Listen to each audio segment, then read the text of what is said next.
खड़क सिंह मार्ग के पास, वहां पर लगभग 550 तक AQI पहुंच चुका है, परंतु दिल्ली के स्मोक टावर पर ताला लगा हुआ है और ना ये दिल्ली का स्मोक टावर चल रहा है। और दिल्ली की पूरे प्रदूषण लड़ने की व्यवस्था का भी यही हाल है कि ताला लगा हुआ है 8-9 वर्षों से।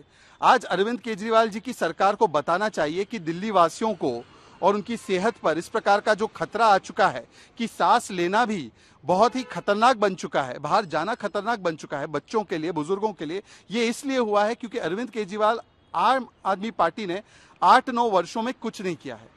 पहले कहते थे पंजाब की पराली जिम्मेदार है यहाँ के प्रदूषण के लिए। पंजाब में आपकी सरकार आ गई, 750% पराली जलने की घटनाएं बढ़ चुकी है। आप बायो डिकम्पोजर की बात करते थे, 23 लाख रुपए का डिकम्पोजर बना और 23 करोड़ रुपए का विज्ञापन दिया। कहां है वो बायो डिकम्पोजर? पंजाब की पराली आज भी क्यों जल रही है? दिल्ली के जो मुख्य कारण है प्रदूषण के, वो दिल्ली के भीतर ही है। मतलब कि रोड डस्ट की स्वीपिंग कराने वाले थे, MCD भी आपके पास है, कोई स्वीपिंग नहीं हो रही। कंस्ट्रक्शन का डस्ट, उस पर क्या कार्रवाई की गई? इंडस्ट्रियल पोल्यूशन, उन पर क्या कार्रवाई की गई? व्हीक्यूलर पोल्यूशन, आप 11,000 बसेस लाने वाले थे, कहां है वो बसेस? एक तरफ केंद्र की सरकार पूरी सहायता कर रही है, ईस्टर्न वेस्टर्न पेरिफेरल एक्सप्रेसवे बना, फ्लाईओवर बनाए गए, मेट्रो दी गई ताकि पब्लिक ट्रांसपोर्ट बढ़े, ताकि ट्रक्स जो है वो बाहर से निकले, दिल्ली में अंदर ना आए। पर दिल्ली की सरकार को जो करना था उन्होंने एक भी चीज नहीं की है। और आज ये बंद पड़े स्मोक टावर की तरह ही उनका पूरा पोल्यूशन से लड़ने का प्लान भी ठप और बंद पड़ा हुआ है। केवल दोष किसी पर डालना, कहीं केंद्र पर दोष डालना, कहीं हरियाणा सरकार पर, कहीं उत्तर प्रदेश सरकार पर, और दिवाली आने पर हिंदुओं पर और फटाकों पर दोष डालना, यही उनका एक स्टैंडर्ड ऑपरेटिंग प्रोसीजर बन चुका है। और आज इसीलिए दिल्ली वासियों को इस प्रकार के हैजर्डस मास्क पहनकर निकलने पड़ रहे हैं, क्योंकि अगर ऐसी हवा में बिना मास्क के निकलोगे तो आपके फेफड़ों पर, आपकी सेहत पर इसका क्या असर पड़ेगा आपको पता चलेगा। इसीलिए आज दिल्ली की सरकार जवाबदेह है कि 8-9 वर्षों में उन्होंने प्रदूषण को मुक्त करने के बदले दिल्ली को गैस चेंबर युक्त बना दिया है। देखिए, अगर आप तथ्यों की बात करें, राजनीति की बात तो एक अलग है, मगर तथ्य आप भी जानते हैं और हर मीडिया चैनल जानता है, क्योंकि हर चैनल नोएडा में है, कि जितने हालात नोएडा, ग्रेटर नोएडा में खराब हैं, गुड़गांव में खराब हैं, फरीदाबाद में खराब हैं, उतने तो दिल्ली में भी नहीं है। वहाँ तो योगी जी की भारतीय जनता पार्टी की सरकार है नोएडा, ग्रेटर नोएडा में। हरियाणा, फरीदाबाद, गुड़गांव के अंदर खट्टर साहब की भारतीय जनता पार्टी की सरकार है। तो ये बार बार दिल्ली वालों को बदनाम करना जो है वो ठीक नहीं है। जितनी गाड़ियां दिल्ली वाले चलाते हैं उससे ज्यादा गाड़ियां गुड़गांव के अंदर और ग्रेटर नोएडा के अंदर लोग चलाते हैं, ये बात सब समझते हैं। दिल्ली इकलौता ऐसा राज्य है जिसके अंदर पिछले कई सालों से डीजल जनरेटर बैन है, आप सब देख सकते हैं। और नोएडा में, ग्रेटर नोएडा में चले जाइए, गुड़गांव में चले जाइए, सब जगह ज्यादातर बिजली जो है जनरेटरों से आती है और डीजल जनरेटर से आती है।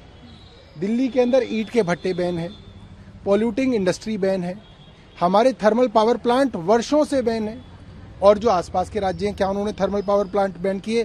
नहीं किए। हरियाणा में चल रहे हैं, उत्तर प्रदेश में चल रहे हैं, पॉल्यूटिंग इंडस्ट्री दोनों में चल रही है।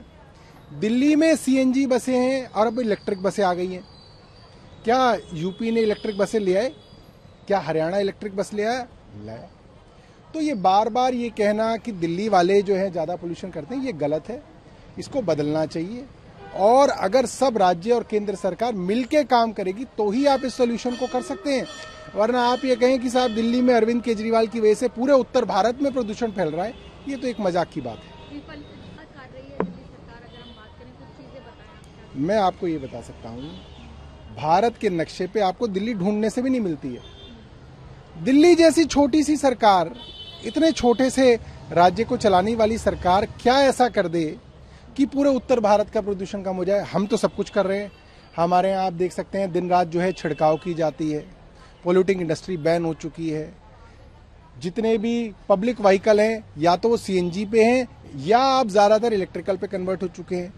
ये सारी चीजें दिल्ली के अंदर हैं। ग्रैप भी सिर्फ दिल्ली के अंदर ही लागू होता है, हालांकि लागू हर आसपास के राज्य में होना चाहिए, मगर ग्रैप भी आज भी डीजल के जनरेटर जो है ज्यादातर हाउसिंग कॉलोनियों में चल रहे हैं नोएडा, ग्रेटर नोएडा में। तो दिल्ली सरकार ही कर रही है जो कर रही है, बाकी तो कोई कुछ कर ही नहीं रहा। पंजाब में पराली का इशू उठाया जाता था पहले, हालांकि अब पंजाब में भी आम आदमी पार्टी की सरकार। पंजाब की पराली के तो आंकड़े सबके सामने हैं। पिछले सालों के मुकाबले पराली जो है पंजाब के अंदर बहुत कम हुई है। मगर केंद्र क्या मदद कर रहा है? केंद्र से पंजाब की सरकार ने कई बार कहा कि आप कुछ पैसा दीजिए ताकि किसानों को सब्सिडी दी जा सके, बट केंद्र जो है हाथ छाड़ देता। क्या केंद्र की कोई जिम्मेदारी नहीं है? कांग्रेस भी कह रही है कि शीला दीक्षित अगर अभी होती इस दौरान प्रदूषण की तो वो सो ही नहीं होती, दिल्ली सरकार सो रही है पोल्यूशन की वजह से। अब देखिए, शीला दीक्षित जी के कॉमनवेल्थ गेम्स में क्या हुआ, सीएनजी फिटनेस कैंप में क्या हुआ, किन परिस्थितियों के अंदर शीला जी नई दिल्ली से अरविंद केजरीवाल जी से ही चुनाव हारी, अपनी कॉन्स्टिट्यूंसी में एक सिटिंग चीफ मिनिस्टर हारी, इन सब बातों को दोहराने से कोई फायदा नहीं। मेरा मानना यह है कि जब पंजाब में कांग्रेस की सरकार थी तब कितनी पराली जलती थी और आज कितनी पराली जलती है, उसका आंकड़ा तो सबके सामने है।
कि मेरे हिसाब से आपका डेटा गलत है। दिल्ली के अंदर 700 से ऊपर है पोल्यूशन का जो एक्यूआई लेवल है, और आनंद विहार में तो लगभग 900 के लगभग एक्यूआई लेवल टच कर गया। दिल्ली आज एक गैस चैम्बर बन गई है। दिल्ली कोई जीने के काबिल नहीं, और इसमें सारा का सारा दोष दिल्ली सरकार का है। वह सरकार सोचती रहती है सारा साल, और कल तक जब तक पंजाब में इनकी सरकार नहीं थी तब तक पराली को दोषी ठहराते थे, पंजाब को दोषी ठहराते थे। आज पंजाब में सरकार है तो पराली की बात नहीं करते। अगर आज आप नासाक नक्शा उठा लो, सबसे ज्यादा अगर कहीं पे आग लगी हुई है, सबसे ज्यादा कहीं पे पराली जल रही है तो पंजाब के अंदर, और पंजाब से सारा का सारा धुआं दिल्ली में आ रहा है, और ये लगभग एक हफ्ता रहेगा। जो करने वाले काम है वह ये सारा साल करते नहीं। इनके पास पैसे की कमी नहीं, और चाहे तो केंद्र की तरफ से पैसे मिल सकते हैं, परंतु ये मंशा नहीं है। दिल्ली के अंदर एक स्मोक टावर लगाया, दो लगाया, दोनों विफल हो गए, दोनों स्मोक टावर काम नहीं कर रहे।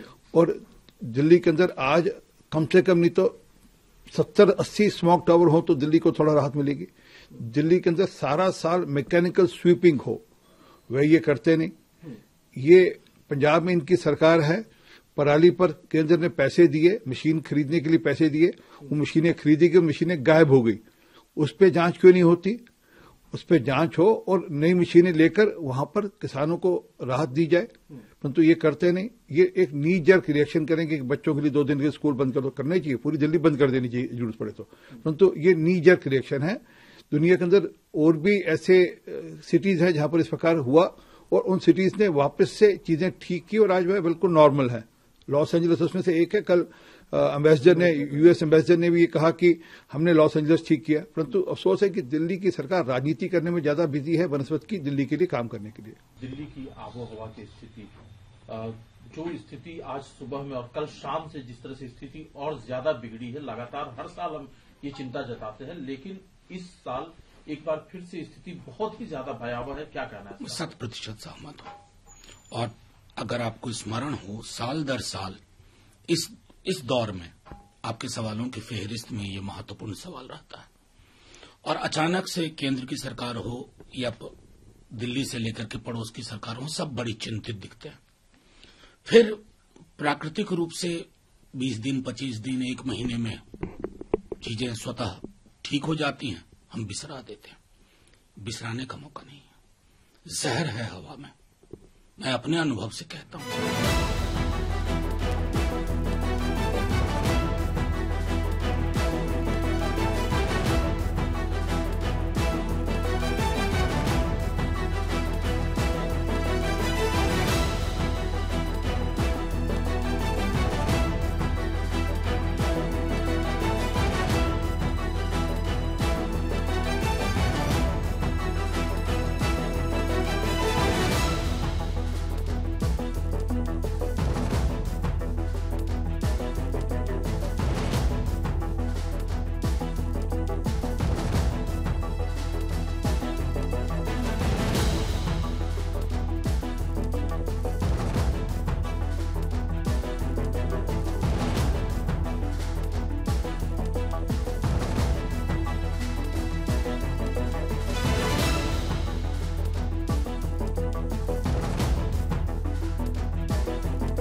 इससे बचने के लिए जो हम सावधानी कर रहे हैं, जैसे घर से निकलते हैं जब नहा धोवा के, तो नाक में भी करू तेल डाल के चलते हैं, हो सकता है तो कान में भी डाल लेते हैं, और मास्क तो एकदम एनी हाउ लगा के ही चलते हैं, ताकि हमारा जो है मतलब जो हमारे शरीर है अस्वस्थ न हो। इसके चलते इस प्रदूषण को देखते हुए हमने मास्क लगा के चलते ही चलते हैं, क्योंकि नाक से सांस लेने में प्रॉब्लम होती है, आंख से जलन होता है, दम घुटता है, इतनी प्रदूषण है, धूप छाया खिला हुआ है और बिल्कुल लगता है जो मतलब अंधकार सा भेल है। देखते हैं चारों तरफ कितना धुंध है। यहाँ जो भी ऐसे भी मतलब जो भी ऑडियन चालू हुआ वो एक तरह से मतलब सक्सेस हुआ नहीं। और प्रदूषण अपने यहाँ दिल्ली में बहुत ज्यादा है। जो भी इंडिया का चारों महानगर है, सबसे ज्यादा आज पोल्यूशन वाला राज्य जो है यहाँ सेंट्रल में है, दिल्ली में। इससे ज्यादा कहीं प्रदूषण आज नहीं है। प्रदूषण इतनी जल रहे हैं जो एक्यू जैसे 300 प्लस हो गया है। अभी अपने यहाँ दिल्ली में एक्यू जो है 300 प्लस हो चुका है, इतनी प्रदूषण है। सांस लेने में काफी मुश्किलें हो रही है। प्रदूषण के साथ साथ पराली जो जलाया जाता है, जो हरियाणा से आता है, पंजाब से होता है, अगल बगल जिधर भी चौहद्दी से जहाँ भी से आता है, लेकिन ज्यादा तो पराली जलाने का काम हरियाणा और पंजाब में होती है। वहाँ से और पोल्यूशन भर रहे हैं। हाँ हाँ बिल्कुल। हाँ यहाँ भी प्रदूषण है, वो तो देख ही रहे हैं। सुबह से धूप खिली हुई है लेकिन छांव बना हुआ है, क्योंकि ओनली फॉर मार है प्रदूषण का। प्रदूषण अगर इतनी नहीं होती तो पूरे हवा सांस लेने में कोई दिक्कत प्रॉब्लम नहीं होता। आज हमें सांस लेने में हमें ही नहीं बल्कि जितना भी आसपास रहने वाले लोग हैं सभी को प्रॉब्लम झेलना पड़ता है। वो तो रहे ही, लेकिन इस पर हमको लगता है जो मतलब वो कुछ न कुछ कर रहे हैं और अच्छा ही करेंगे, और सोच भी रहे हैं और आगे कदम कुछ बढ़ाए भी है, ताकि दिल्ली शहर के अंदर पोल्यूशन कम से कम रहे।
साथियों, दिल्ली के मुख्यमंत्री अरविंद केजरीवाल की अकर्मण्यता और संवेदनहीनता का खामियाजा आज हर दिल्ली वाला भुगत रहा है।